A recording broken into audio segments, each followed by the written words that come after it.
Voici une simple question dont la réponse pourrait vous amener à être sûr de passer l'éternité dans la présence de Dieu. Qu'est-ce qu'il faut faire pour être sauvé? La parole de Dieu va nous donner une réponse très claire aujourd'hui à l'émission À travers la Bible.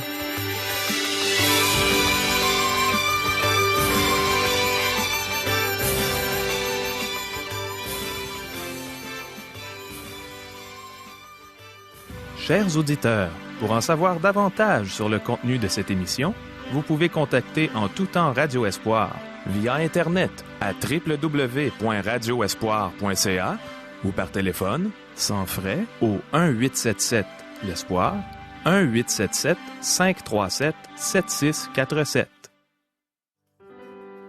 Bonjour, ici Caro. Je souhaite de tout cœur que les questions suivantes soient vos questions. Parce que les réponses que nous donnera la Bible pourront vous donner suffisamment d'informations pour savoir par quels moyens vous pourrez être sûr d'aller au ciel un jour. Voici les questions. Comment est-ce que notre péché nous est révélé? De quelle manière est-ce qu'on peut être purifié de notre péché? Est-ce que c'est l'enseignement de Jésus-Christ qui sauve les pécheurs? Est-ce que c'est le sang de Jésus-Christ qui sauve les pécheurs? Est-ce qu'une personne qui est membre d'une église est forcément sauvée? Faut-il payer pour être sauvé? Je vous encourage à demeurer à l'écoute pendant cette courte émission afin d'entendre les réponses qu'on va recevoir des Saintes Écritures. Dieu a un message important pour vous aujourd'hui. Et le pasteur Régent Joly a une Bible ouverte devant lui. Il est prêt à nous communiquer cet enseignement précieux de la parole de Dieu. Allons dans la présence de Dieu. Prions. Oh mon Dieu, tu vas encore nous enseigner sur le péché aujourd'hui. On sait combien tu détestes le péché. Apprends-nous à le détester nous aussi et montre à tous les pécheurs perdus comment se rendre à toi. Amen. À toi, Régent. Merci beaucoup, Caro. Chers amis, nous sommes au chapitre 38 du livre d'Exode et ce chapitre traite aussi de la construction du tabernacle. À partir du chapitre 25, Dieu a donné les plans et devis pour sa construction. Maintenant, Betsaléel et ses assistants construisent le tabernacle. Au chapitre 37, nous avons vu la construction du lieu saint et du lieu très saint. Maintenant, nous sommes à la construction des articles pour la cour extérieure. Comme nous le verrons dans le livre des Nombres, Israël voyageait lorsque la colonne de nuée se déplaçait. L'arche, portée sur les épaules par des prêtres lévitiques, précédait l'immense cortège. Lorsque la nuée s'arrêtait, le peuple en faisait autant. L'arche était déposée sur le sol et on y montait le tabernacle autour. On montait les planches de bois d'acacia couvertes d'or. Des barres tenaient le tout solidement en place. Ensuite, on installait 4 tentes sur les planches. Une tente de fin lin retors, une en poil de chèvre, thym cramoisi, une en peau de bélier et une en fourrure. C'est de l'intérieur que l'on voyait toute la beauté du tabernacle. Tout portait sur l'adoration et la louange envers Dieu, et les bénédictions qui en découlaient pour les individus. La cour extérieure, entourée de la clôture de lin, mesurait 100 coudées par 50 coudées, et c'est là que se trouvait l'autel d'airain et la cuve d'airain. C'est à cet autel que se réglait la question du péché. Un pécheur se présentait à l'entrée du tabernacle et s'y tenait jusqu'à ce qu'un prêtre l'invite à pénétrer dans la cour.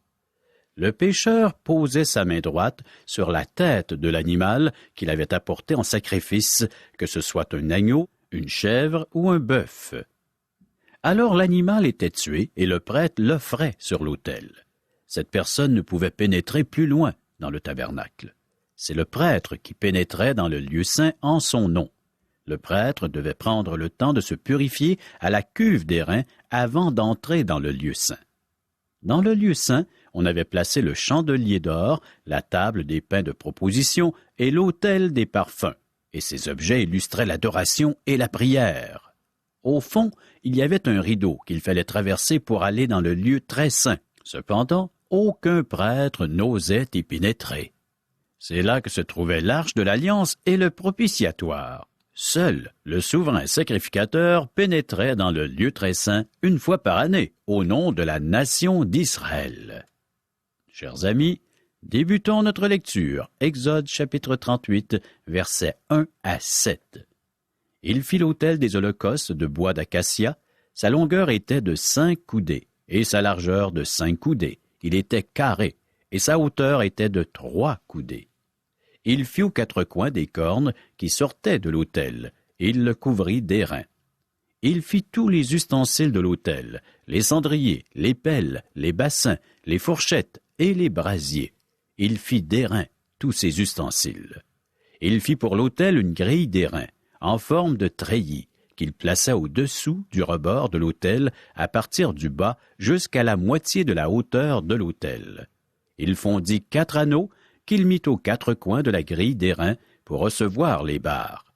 Il fit les barres de bois d'acacia et les couvrit d'airain.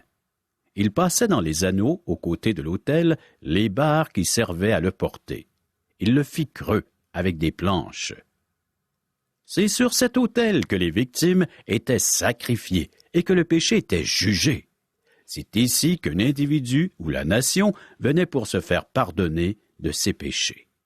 Lorsque cet autel fut construit, personne ne put en construire d'autre. Cet autel était sur le chemin qui conduit à Dieu, et en construire un autre ailleurs qu'ici aurait été un blasphème. C'était un endroit très important, parce que c'est là qu'on offrait des sacrifices pour le pardon de ses péchés. On ne pouvait pas adorer ou recevoir des bénédictions sans d'abord venir à cet autel. Les cornes de l'autel illustraient la puissance et la capacité de Jésus-Christ à sauver les pécheurs.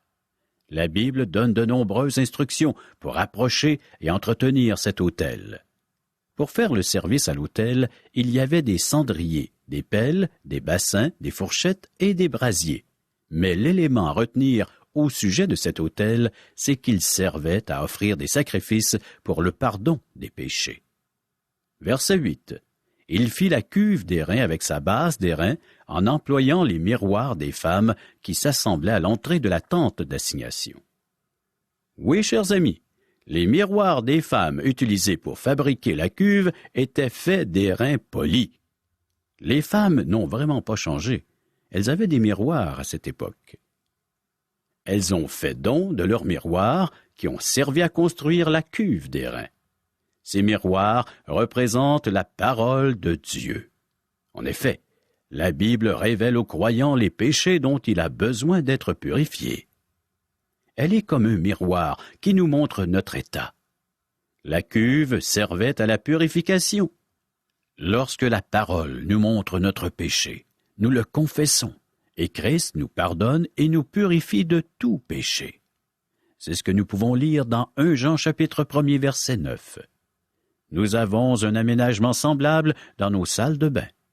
Nous avons un miroir qui nous montre les taches de saleté sur notre visage, et au-dessous, nous avons un lavabo pour nous laver. Le miroir n'enlève pas la saleté, il ne fait que révéler sa présence. De même, la loi de Dieu que l'on retrouve dans la Bible ne peut pas nous sauver. Vous pouvez vous frotter avec, mais la saleté ne partira pas. Cependant, il y a une fontaine remplie du sang de Jésus-Christ, à laquelle nous pouvons aller pour être purifiés. En effet, le sang de Christ nous lave et purifie de tout péché lorsque nous allons à lui. Versets 9 à 16. Il fit le parvis. Du côté du midi, il y avait pour former le parvis des toiles de fin lin retors sur une longueur de 100 coudées, avec 20 colonnes reposant sur 20 bases d'airain. Les crochets des colonnes et leurs tringles étaient d'argent. Du côté du nord, il y avait 100 coudées de toile, avec 20 colonnes et leurs 20 bases d'airain. Les crochets des colonnes et leurs tringles étaient d'argent. Du côté de l'Occident, il y avait 50 coudées de toile avec 10 colonnes et leurs 10 bases. Les crochets des colonnes et leurs tringles étaient d'argent. Du côté de l'Orient, sur les 50 coudées de largeur, il y avait pour une aile 15 coudées de toile avec 3 colonnes et leurs 3 bases. et pour la seconde aile, qui lui correspondait de l'autre côté de la porte du parvis, 15 coudées de toile avec 3 colonnes et leurs 3 bases. Toutes les toiles formant l'enceinte du parvis étaient de fin lin retors. Le fin lin retors est un symbole de l'humanité de Jésus-Christ, et ce lin sépare les hommes d'avec Dieu. Il y a plusieurs années, un pasteur a énormément déçu J. Vernon McGee, l'auteur de nos textes, lors d'une conférence au temps de Pâques. Ce pasteur était le président d'un séminaire qui se disait conservateur. Le pasteur McGee avait déjà présenté la parole à ce club. Cependant, il a appris que le président avait affirmé que tout ce que nous avions à faire pour qu'il y ait la paix dans le monde, c'est de suivre l'enseignement de Jésus, même si l'on ne croit pas à sa divinité. Bien, ce raisonnement est faux. Il ne pourrait pas y avoir de paix pour qui que ce soit sans que Christ ait versé son sang. La clôture de fin lin, qui est un symbole de l'humanité de Christ, sépare l'homme de Dieu. La vie de Christ ne nous sauve pas, elle nous condamne plutôt. C'est la mort de Christ qui nous sauve. Lorsque des prédicateurs qui affirment être conservateurs enseignent des choses comme celle-là, il ne faut pas nous étonner de l'état de confusion qui règne dans le monde. La parole de Dieu, surtout le tabernacle, est semblable à un livre d'images. Si vous faites seulement regarder les images, la vie et les enseignements de Jésus-Christ ne peuvent pas vous sauver. Premièrement, nous ne réussirons jamais à nous conformer aux normes de son enseignement ou de son exemple. Les théologiens libéraux ont affirmé le contraire pendant de nombreuses années. Et regardez l'état lamentable de nos églises. Il est temps de s'afficher en faveur de la vérité. Les enseignements de Christ ne nous sauvent pas. C'est la mort ou le sacrifice de Christ à la croix qui vous sauve. C'est pour cette raison que l'autel d'airain fut aménagé. La clôture de fin lin empêchait l'homme d'approcher Dieu, et Dieu d'approcher l'homme. Même si les bases pour le tabernacle étaient d'argent, les bases de la clôture de fin lin étaient d'airain. L'airain est le métal qui symbolise le jugement du péché. La description de Christ que l'on trouve dans l'Apocalypse, chapitre 1er, verset 15, parle de ses pieds. Semblable à de l'airain ardent. Je vous avertis, mes amis, le péché doit être jugé. Nous devons nous rendre compte que nous sommes pécheurs et que nous ne pouvons pas venir dans la présence de Dieu tant que la question de notre péché n'est pas réglée. Cependant, et fort heureusement, il y a les crochets et les tringles des colonnes qui sont faits d'argent, un métal qui symbolise la rédemption. La clôture de lin qui entourait le tabernacle gardait l'homme à distance, mais Dieu a pourvu un moyen afin qu'il puisse venir en sa présence.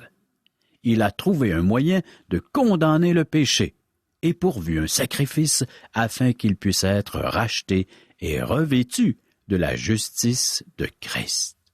Quelle belle image! Vous pouvez observer le tabernacle et y voir l'Évangile, la bonne nouvelle. Dieu nous a présenté son Évangile sous forme d'images. Versets 17 à 20. Les bases pour les colonnes étaient d'airain.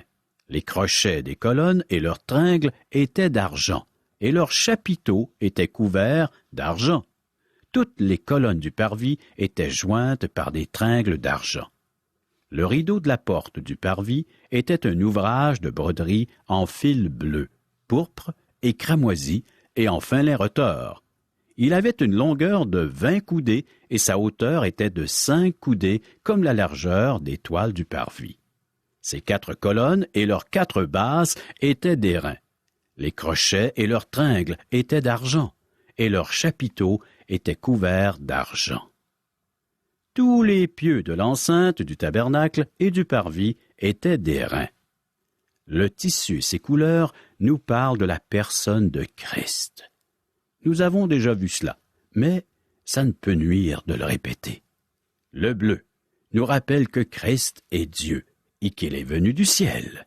Le cramoisi nous rappelle l'humanité de Christ et du sang qu'il a versé pour l'humanité. Le bleu et le cramoisi, lorsqu'ils sont fondus l'un dans l'autre, donnent la couleur pourpre. Cette couleur est le symbole de la royauté. Jésus-Christ est né roi des Juifs. La porte était aussi haute que la clôture, qui avait environ 2,30 mètres de haut. Même un joueur de basket éprouverait de la difficulté à regarder par-dessus. Cette porte était le seul moyen de pénétrer dans la cour du tabernacle. La porte était suffisamment large pour que n'importe quel pécheur puisse entrer, mais c'était l'unique porte. Christ a dit qu'il était le chemin, la vérité et la vie. Cette porte de la cour extérieure me fait penser au chemin qu'est Christ. La porte suivante donne accès à la présence de Dieu dans le lieu saint. Cette porte est le symbole de la vérité. Christ a dit que l'on adorerait le Père en vérité et en esprit. Chers amis, je ne veux pas être dur, mais adorer dans une église qui nie la personne de Christ ainsi que son œuvre n'est pas de l'adoration. Nous devons adorer en vérité. Vous ne pouvez pas nier la divinité de Jésus-Christ et sa mort expiatoire à la croix et l'adorer. Il serait préférable que de nombreuses personnes n'aillent pas dans certaines églises. Leur état spirituel laisse à désirer. Et l'église qu'elles fréquentent offense Dieu en rejetant la divinité de Jésus-Christ. La dernière entrée donnait accès au lieu très saint. Le prêtre devait traverser un rideau qui était une image de la vie que Christ a donnée pour nous à la croix. Lorsqu'il est mort, ce rideau s'est déchiré en deux, de haut en bas. Cela indiquait que le chemin au trône de la grâce était maintenant ouvert. C'est la vie. Jésus l'a déclaré. Et je redis ce texte. Jean 14, verset 6. « Je suis le chemin, la vérité et la vie. Nul ne vient au Père que par moi. Voilà la vérité, le seul et unique chemin par lequel nous pouvons nous rendre à Dieu, Jésus. » Versets 21 à 24. Voici les comptes du tabernacle d'assignation, révisés d'après l'ordre de Moïse par les soins des Lévites sous la direction d'Ithamar, fils du sacrificateur Aaron. Betsaléel, fils d'Uri, fils de Hur, de la tribu de Juda, fit tout ce que l'Éternel avait ordonné à Moïse. Il eut pour aide Oholiab, fils d'Ahisamach, de la tribu de Dan, habile à graver, à inventer et à broder sur les étoffes teintes en bleu, en pourpre, en cramoisi et sur le fin lin. Le total de l'or employé à l'œuvre pour tous les travaux du sanctuaire, or qui fut le produit des offrandes, se montait à 29 talents et 730 cycles selon le cycle du sanctuaire. Maintenant, j'aimerais que nous considérions le cas des individus qui formaient la nation d'Israël. La nation d'Israël est appelée un fils. Dieu n'a jamais appelé un individu d'Israël ainsi. On se posait, et on se pose encore la question suivante. Qui est un Juif? Un Juif est-il une personne de descendance juive ou une personne qui pratique la religion juive? Dans l'Ancien Testament, c'est par naissance que l'on était juif. Dieu avait ordonné que tous les hommes soient rachetés, indiquant que chaque individu doit naître de nouveau. Israël était le peuple choisi, mais chaque individu devait être racheté. Versets 25 et 26. L'argent de ceux de l'assemblée, dont on fit le dénombrement, se montait à 100 talents et 1775 cycles, selon le cycle du sanctuaire. C'était un demi-cycle par tête, la moitié d'un cycle selon le cycle du sanctuaire, pour chaque homme compris dans le dénombrement depuis l'âge de 20 ans et au-dessus, soit pour 603 550 hommes. Les Juifs apportaient de l'argent au tabernacle car c'était le métal de la rédemption. Chaque individu devait être racheté pour ne pas être exclu de l'assemblée d'Israël. Nous avons été rachetés par le sang de Christ, qui est plus précieux que l'or et l'argent. Chaque individu de cette nation n'était pas sauvé. Seul un reste fut sauvé, tout comme aujourd'hui, alors que tous les membres des Églises ne sont pas sauvés. Seulement un faible pourcentage des membres des Églises est sauvé aujourd'hui. Un homme a un jour admis que lui et son épouse ont longtemps fait semblant d'être chrétiens. Nous nous assoyons parmi les autres hypocrites. Nous n'étions pas nés de nouveau, mais nous faisions tout comme. Avant le coucher du soleil, nous étions ivres. Être membre d'une Église ne veut pas dire grand-chose aujourd'hui. Nous devons être rachetés par le sang de Christ. Chaque enfant de cette nation qu'est Israël devait être racheté. Versets 27 à 31. Les 100 talents d'argent servirent à fondre les bases du sanctuaire et les bases du voile, 100 bases pour les 100 talents, 1 talent par base. Et avec les 1775 sicles, on fit les crochets et les tringles pour les colonnes, et on couvrit les chapiteaux. L'airain des offrandes se montait à 70 talents et 2400 sicles. On en fit les bases de l'entrée de la tente d'assignation, l'autel d'airain avec sa grille et tous les ustensiles de l'autel, les bases du parvis tout autour et les bases de la porte du parvis, et tous les pieux de l'enceinte du tabernacle et du parvis. Les bases furent fabriquées en argent, le métal de la rédemption. C'est sur ces bases qu'était monté le tabernacle. Le tabernacle reposait sur l'argent, donc sur la rédemption. Chaque individu doit personnellement accepter le cadeau de la rédemption en Jésus-Christ. Vous devez payer le prix de la rédemption. Quel est ce prix? Ce n'est pas de l'argent ni de l'or. Vous n'avez qu'une condition à remplir, avoir soif. Voulez-vous un verre d'eau? Un verre d'eau qui jaillit jusque dans la vie éternelle. C'est gratuit. Le salut est gratuit. Mais il est très cher. Votre salut a coûté la vie du Fils de Dieu. Dieu a envoyé son Fils mourir à la croix pour nos péchés. Et c'est ça le prix de notre rachat. Nous sommes rachetés par son sang. Dans le désert, la rédemption fut imposée au peuple. Lorsqu'il entrait dans la terre promise, pour être compté parmi les rachetés, il devait payer le prix de leur rachat. Chers amis, nous louons Dieu que notre rachat soit déjà payé. Il ne nous coûte pas un sou. Il est d'une valeur inestimable, mais vous devez avoir soif pour l'obtenir, le désirer de tout votre cœur. Voulez-vous être sauvé? Reconnaissez-vous votre besoin et le fait que vous êtes pécheur? Alors, venez à Christ. Le prix de votre rachat est déjà payé.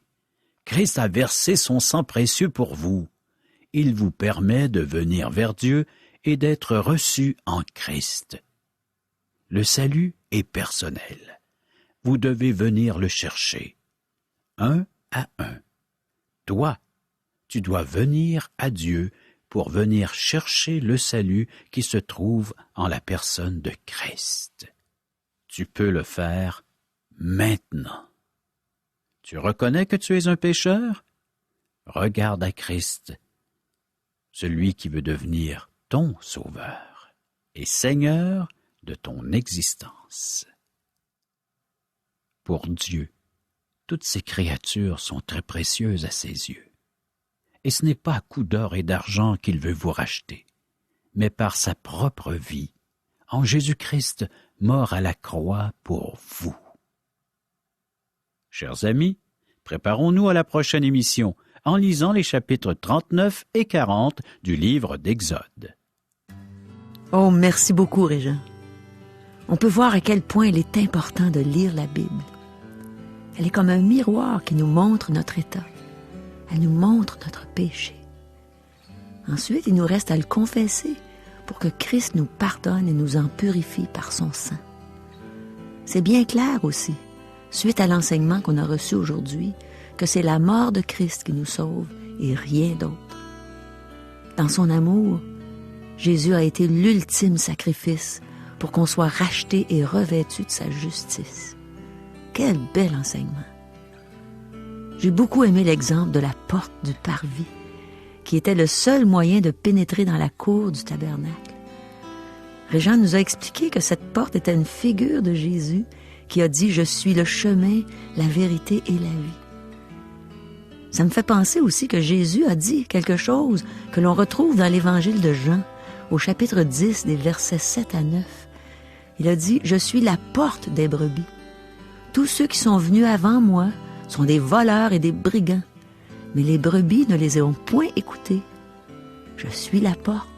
Si quelqu'un entre par moi, il sera sauvé. » Je pense pas qu'on puisse trouver plus clair que ça. Si tu passes par Jésus, tu seras sauvé. C'est la parole de Dieu qui le dit. C'est Jésus qui l'a dit. Jésus, cet agneau sans tache, Dieu fait homme, qui est venu sur la terre sans jamais pécher, qui s'est laissé crucifier par les pécheurs comme si lui-même était coupable. Il a pris ma culpabilité, ta culpabilité sur lui. Et maintenant, mon ami, il frappe à ta porte. Il t'offre de passer par lui pour passer des ténèbres à la lumière. Il veut te donner l'assurance que quand viendra le temps de passer de ce monde à l'au-delà, ce sera au ciel que tu iras.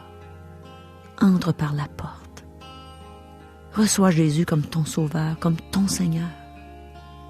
On a vu aussi que le fait d'être membre d'une église quelconque n'est pas ce qui nous sauve. On doit absolument être racheté par le sang de Christ. Être sauvé, ça coûte cher, mais la note est déjà payée.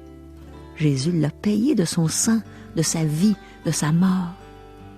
Et maintenant, le salut est gratuit pour toi.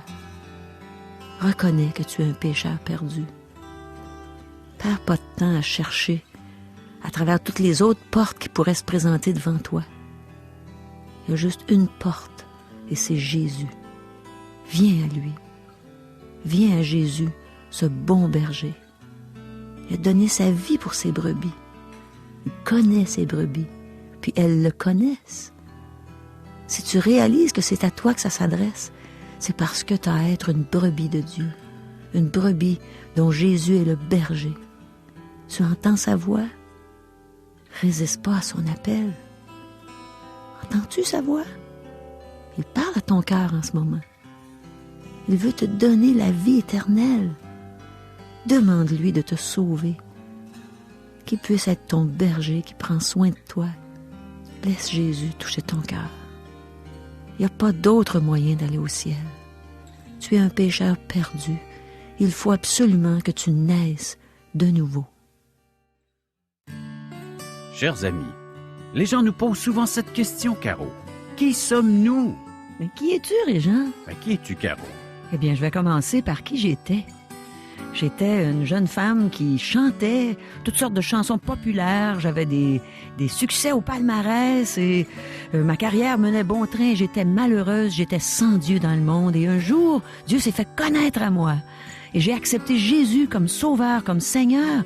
Et je suis devenue une enfant de Dieu. Je suis née de nouveau. Et maintenant, je suis une chrétienne évangélique qui aime propager l'évangile de Dieu.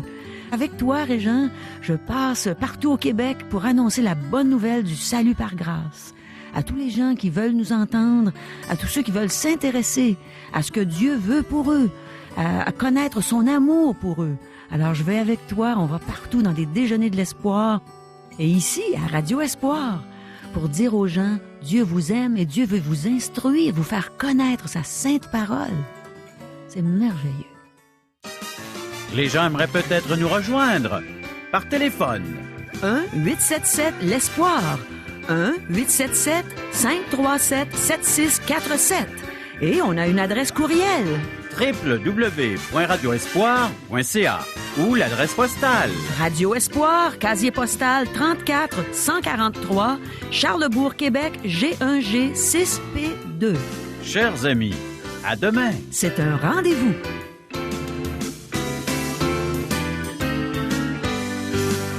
Cette émission vous a été présentée par Radio Espoir.